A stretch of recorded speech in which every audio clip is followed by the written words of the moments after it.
অঞ্জনার সাথে লাস্ট আমার দেখা হলো আমাদের নায়িকা মুক্তির বার্থডেতে। আনোয়াপার মেয়ে যে মুক্তি, ওর বার্থডেতে দেখা হলো। আমি বললাম তোমার শরীরটা এরকম লাগতেছে কেন? আমার একটু জ্বর, ঠিক হয়ে যাবো। আমি খামখেয়ালি করো না, ডাক্তার দেখাও। কোনো কিছু নিয়ে তুমি খামখেয়ালি করো, সব কিছু নিয়ে খামখেয়ালি করো, নিজের শরীরটা নিয়ে খামখেয়ালি করো না। আমার গোলটা সান্ত্বনা দেয়, আমার কিচ্ছু হবে না। এই কয়েকদিন পরে আমি একটু সুস্থ হয়ে তোদেরকে সবাইকে আবার বাসায় ডাকবো। অনেকদিন তোদেরকে নিয়ে আড্ডা দেওয়া হয় না। এই মুক্তির বার্থডে দিয়ে আমার সাথে ওর এই দেখাই কথা হলো।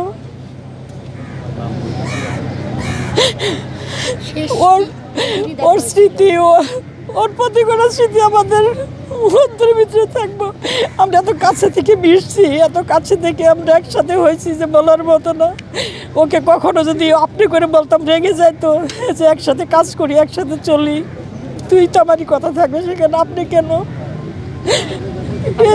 অনেক কথাই হতো, একটু জানতে চাই যে ব্যক্তিগত কোনো আক্ষেপের জায়গা বা অপ্রাপ্তির কোনো জায়গা নিয়ে কথা বলেছিলেন? আসলে এগুলি এখন আমি বলতে চাই না।